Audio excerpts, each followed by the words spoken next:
Hey everyone, Dave here. Thank you for joining the webinar about accelerators versus incubators for venture studios hosted by Philly Tech Entrepreneurs. My name is Dave. I'm the organizer at Philly Tech Entrepreneurs. We do a monthly webinar every month. Obviously, like I said, it was a monthly webinar on different topics, usually related to marketing and growth. We've done stuff on content creation. We've done stuff on SEO, keyword research. And today we're doing a talk about accelerators versus incubators versus venture studios. This is connected with an in-person event we were looking to do about a week ago or so. We were looking to do an in-person event a week ago where we were going to host Don from Founders Institute and Daniele from Talk Ignite, which are two kind of accelerator venture studios in the Philadelphia space. We were going to do a Q&A with them. Unfortunately, that event didn't work out. And so I decided that we would take the content, at least some of the content that we had prepared for that event, and we would do this online webinar. So appreciate everybody who is showing up to learn. And if it's okay, I will dive right in because there's quite a number of slides and things to get through, or at least content. It looks like everything technically appears to be working. So let's kick this off. As I mentioned, the talk is called Accelerators versus Incubators versus Venture Studios. We're going to be talking about whether or not a startup program is right for you. We're going to kind of go through the various options. We are going to talk about some of the pros and cons of the different models. We're going to give you a little bit of decision-making criteria. We will discuss alternatives to either of these three options, and we will even dive into a few statistics and success rates. Again, for those of you who don't know, my name is Dave, and I'm an entrepreneur living in Graduate Hospital with my wife, 2 daughters. Moved to Philly about 5 years ago, and I have traveled the world. I've been a digital nomad. I've run online businesses. I've done startups. I have a marketing agency right now called Shortlist. Philly Tech Entrepreneurs is a free community on Slack and Meetup for local tech entrepreneurs to engage, grow, and connect.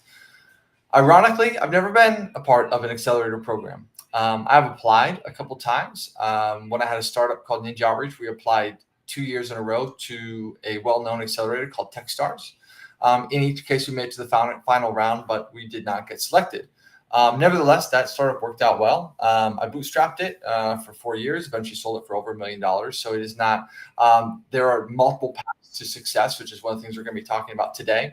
But bottom line is, this was meant to be the sort of an introduction into the content that we were going to share last week, and then to individuals who have more intimate knowledge of accelerators and venture studios. We're also going to kind of talk and give their spin about their different programs. But like I said, in light of that event not working out, we will share the introductory presentation that we had planned.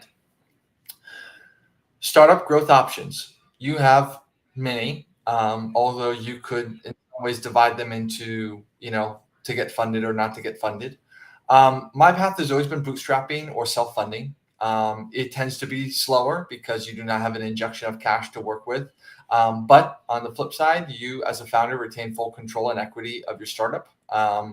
You are not beholden to anybody when it comes to decision making. And occasionally I have found that, when you're working on a tighter budget, you tend to be more efficient and maybe disciplined with your spending than people that sort of just frankly have a lot of money to burn.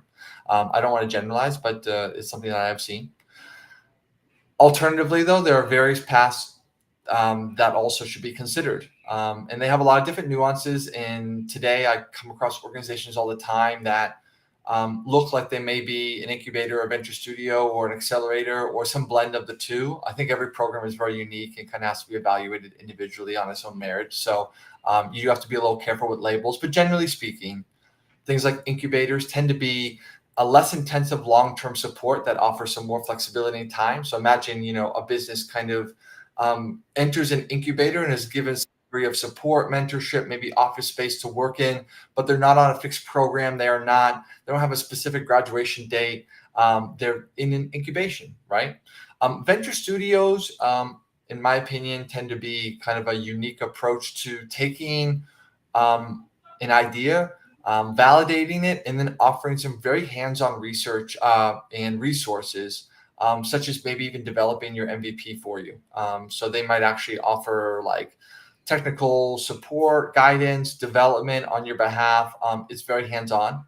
Accelerators, which is not mentioned here, tend to be a more like tight run program where you are going to be given money in exchange for equity. And you're going to go through this program. You're usually going to get mentorship. And there's an expectation that when you graduate the accelerator, you will look to raise more funds. There's angel investors and direct investment without a structured program. You could literally just go to anybody in theory and try to raise money, friends and family or investors. You don't have to be part of a program to raise money. And then there are grants and competitions. You'll see things like pitch competitions or grants where there's usually a prize money that you can win. They're often non-dilutive. They don't take equity, but the amount of money that you get is usually a lot lower than what you'd get from a structured program, and the application process can be highly competitive. Like maybe only 5% of people get selected or something like that. So, if those are some of the options, why might you consider joining a startup program? One of the first things is that they tend to have increased success rate. So I found a little bit of data online that accelerated startups are, for example, 34% more likely to secure venture capital, and they have an 87% survival rate after 5 years compared to 44% of non-accelerated startups. Now, there's a lot of caveats with data. Obviously, we have to be very prudent, I guess, or we have to dissect very specifically the metrics that we look at. There could be a lot of like selection bias. If you're chosen to be part of an accelerator, you potentially just have a more compelling idea, a more established team. You might just be a more serious kind of entrepreneur. So that might be lending itself to why those businesses are more successful, not necessarily because of the accelerator program, but because of the selection bias that comes with it. A more accurate predictor would probably be if you took startups that were accepted into an accelerator but chose not to go to one and compared them with those who did choose and see if there was any difference. But accelerators are known for having connections with VCs, and it's in their best interest to help you raise additional funds. So it's not surprising that that more of those companies go on to raise money, and usually if you raise money, you're probably more likely to be surviving after 5 years or so because you have some funds to work with. Additionally, programs often give you mentorship, network building, validation, credibility, funding opportunities. There's a lot of things that go, with a program that, as someone who personally has kind of self-funded all my businesses, I can say that you're often kind of on your own. Maybe you have a business partner, maybe you have a team that you're working with, but you don't necessarily have immediate access to mentors. You don't necessarily have a big network to draw from. You certainly don't have funds, and the validation credibility is also sort of non-existent, right? And again, it doesn't mean you can't be successful. It doesn't mean it's not the right path for you, but there is some, accelerator programs, startup programs. There's a real benefit there, real tangible benefit there that needs to be considered. So let's talk about some of the differences in terms of accelerators, incubators, and venture studios, right? That's the topic of this webinar. What are some of the nuances between them and how about choosing which ones are right for you? Accelerators, generally speaking, they provide early stage companies with mentorship, resources, and funding in exchange for equity.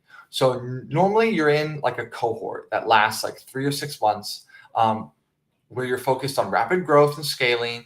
And there might be like a demo day at the end where you kind of like present, your concept, your progress, etc. And you graduate, and then you're done. You're out of it, right? And then the accelerator moves into a new group of companies, a new cohort, right? Incubators also, these are all generally geared towards early stage companies. You're going to see that a lot. You're going to see things like mentorship a lot, right? Because those are all things that early stage companies need. But one of the differences with incubators is they tend to be less structured. They may be longer term. There's not like a set graduation, not like a set cohort per se. It's more of just like you graduate from it when you're ready, is what someone told me. Venture studios are, usually not necessarily operating off of a very specific program, but they are providing very hands-on resources. So maybe you're a founder that has a great idea, but you don't necessarily have a technical background. You don't have a technical co-founder. So you want to partner with a venture studio to help bring your idea to life. They're going to help you, define your MVP, help you understand how to validate it, and help you build it. And so that's a really cool offer for the right team that needs that needs those resources. So again, Every program, not everything labels itself as we're an incubator, we're an accelerator, we're a venture studio. And I think the lines between these are often kind of gray. That being said, just having a general kind of understanding of why you might want to look for one over the other, I think is helpful.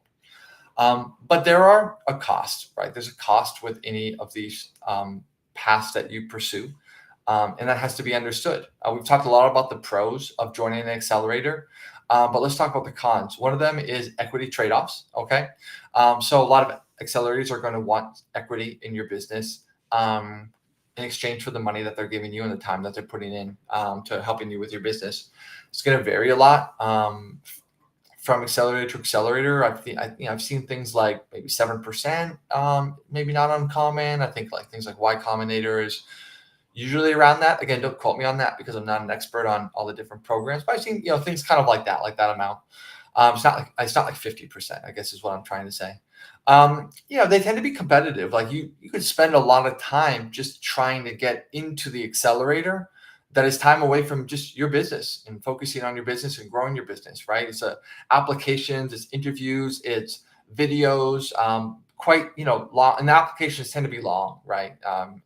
They really want to see you putting in the time and the effort it takes to define, what makes yours special. So there's a cost. And then of course you're in this program, right? And that's going to take a long time, like a huge time commitment as well. You're going to have to show up, potentially in person. You may need to move to a different geography within the country. You'll be taking classes. There's a huge expectation, huge commitment. So you get a lot, but you got to give a lot, is what I understand. Incubators are, a bit more flexible, as we mentioned, longer term support. You'll get the same mentorship, but they are also going to have their nuances. Again, they're competitive. They may want some equity. They may not have the specialized resources that a full-on accelerator might be offering. There's just a number of I guess pros and cons to kind of be considered with them over the accelerator. So that being said, is a startup program right for you? I think that there's a number of considerations you need to be asked. Okay, firstly, talk about the stage of your startup. Are you early stage? Are you MVP? Are you growth phase? Right. So more often than not, a lot of startup programs tend to be focused on early stage businesses that have a validated idea. Maybe they have a bit of an MVP, perhaps a bit of traction. They're unlikely to be like in a deep growth phase, right? At that point, you're sort of matured beyond, a startup program. Most accelerators are just trying to help you kind of hone in on your target market, your value proposition, what should be in the MVP, what metrics to be kind of focusing on to build a sustainable business model. So that all lends itself to relatively early stage, which is to say it's unlikely that you're ready for an accelerator if it's day one and you have an idea and you haven't actually really done much like prep or research for it at all. You should probably have talked to some of your target market. You should have defined, like I said, your business model, your value proposition, who your ideal customer profile is. There's a number of things that, you should be able to do on your own before you go for an accelerator. But at the same time, if you've already got like a fully working product and you've got 5 figures of monthly recurring revenue, it might just already not really be the time for you to give up that equity to learn things that maybe are just, you already know. Readiness to scale is a big one. When you go on a startup program path, I think there's a general expectation that you're going to go on and raise more money, right? That's kind of like the thought process behind this. It's one of the reasons I think accelerators accept businesses as part of their business model, that they're going to get equity in a business that's going to be big, And so if it's not really your desire to eventually try to raise venture capital at a larger level and sort of grow a larger business, then the accelerator path might not really make sense for you.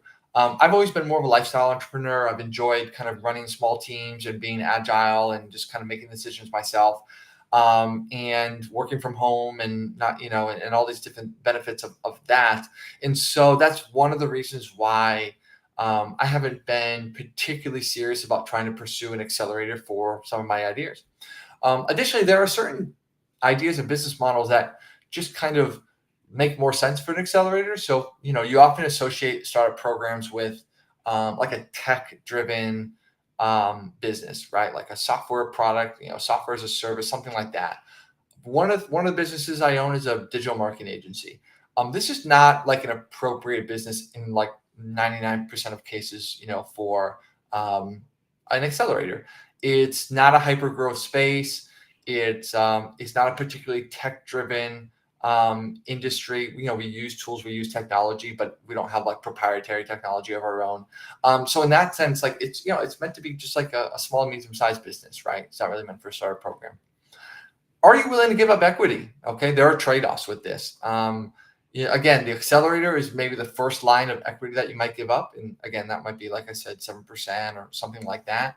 But like I mentioned before, you're on a path to likely want to take on more funding, which likely will result in more equity being given up, and that can be a slippery slope. Again, this is not something I can speak to too much from personal experience, and I don't want to kind of talk too much about things I haven't lived, but you hear the stories of founders that essentially have given up lots of equity within their companies.